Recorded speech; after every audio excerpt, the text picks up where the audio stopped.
Saudi अरब में 100 से जायद मुर्दा औरतों को नहलाने वाली एक पाकिस्तानी औरत ने क्या राज बताई, जिसे सुनकर आपकी चीखें निकल जाएंगी।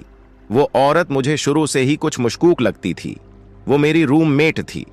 हम सऊदिया के एक गेस्ट हाउस में एक ही कमरे में रहते थे।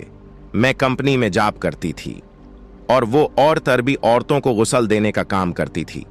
मुझे उस गेस्ट हाउस के कमरे में रहते हुए अब इस चंद माह हुए थे जब मुझे उसका रूममेट बना दिया गया।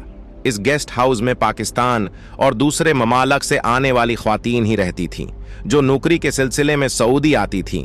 हर कमरे में 2 औरतों को रहायश का बंदोबस्त था। वो औरत भी पाकिस्तानी थी, इसलिए मेरी उससे अच्छी सलाम दुआ हो गई। लेकिन जो बातें मैंने उसके अंदर देखी थी वो बड़ी अजीब थी। वो औरत सिर्फ अरबी औरतों को ही गुस्ल देती थी। सऊदी में आने वाले जायरीन में से भी काफी ख्वातीन जो पाकिस्तान या भारत या दीगर ममालिक से आती थीं, खाना काबा में उनकी भी वफात हो जाती थी। लेकिन जब उस औरत से कहा जाता कि उन्हें गुस्ल करा दें तो वो बड़े नखरे दिखाती थी, मुश्किल से ही मानती थी। लेकिन जब भी उसे किसी अरबी औरत को गुस्ल देने का कहा जाता तो वो भागी दौड़ी जाती थी।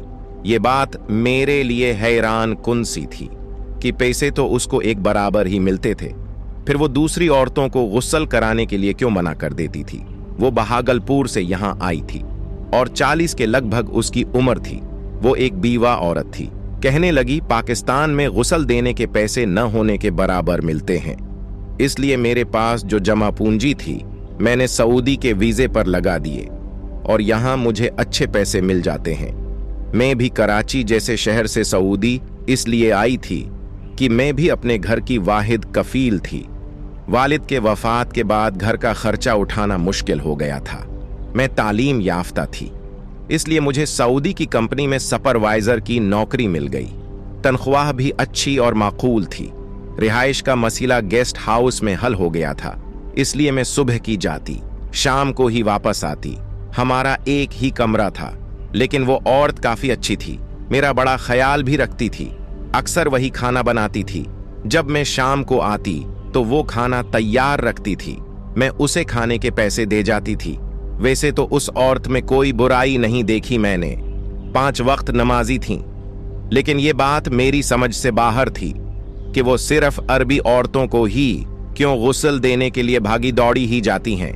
एक बार मैंने खाना खाने के दौरान ही उस औरत से जब ये सवाल किया तो मेरे उस सवाल को बुरी तरह से गड़बड़ हुई।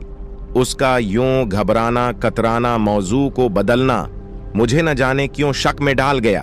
उसने मुझे इस बात का जवाब ही नहीं दिया, बस मौजूआ बदल गई। कहने लगी आज खाना बड़ी मुश्किल से बनाया है मैंने भाई। जिस दिन तुम्हारी कंपनी से छुट्टी हो उस दिन खाना तुम बनाया करना।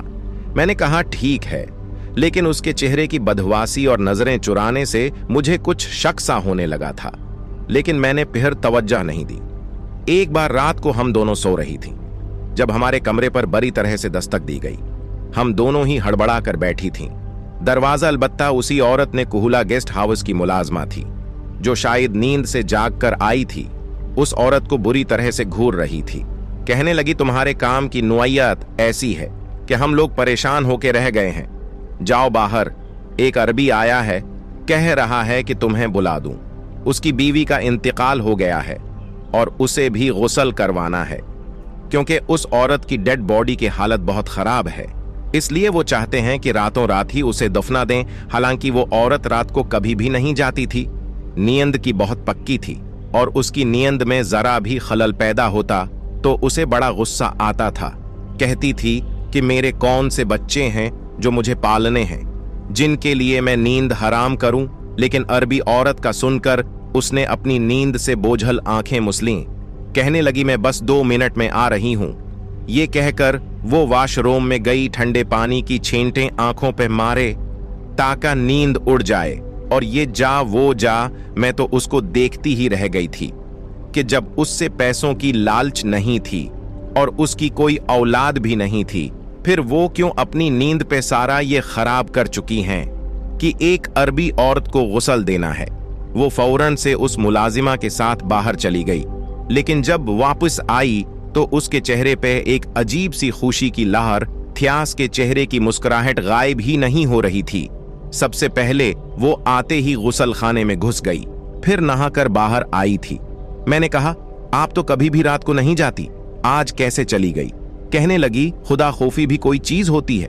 अब उसकी बीवी की हालत खराब थी, उन्होंने रातों रात दफन करना था, इसलिए चली गई। मैंने कहा, कुछ दिन पहले जायरीन में आने वाली एक पाकिस्तानी औरत भी इसी तरह फोत हो गई थी। उसका शौहर भी आपको बुलाने के लिए आया था, लेकिन रातों रात ही उनको दफन करना था और पैसे भी वो आपको ज्यादा दे रहा था, लेकिन आपने साफ इनकार कर दिया कि मैं नहीं जाऊंगी, मैं अपनी नींद किसी की खातिर खराब नहीं कर सकती। मेरी बात पर वो नजरें चुराने लगी थी। कहने लगी, उस दिन मैं बहुत थकी हुई थी, इसलिए इनकार कर गया, हालांकि मैं जानती थी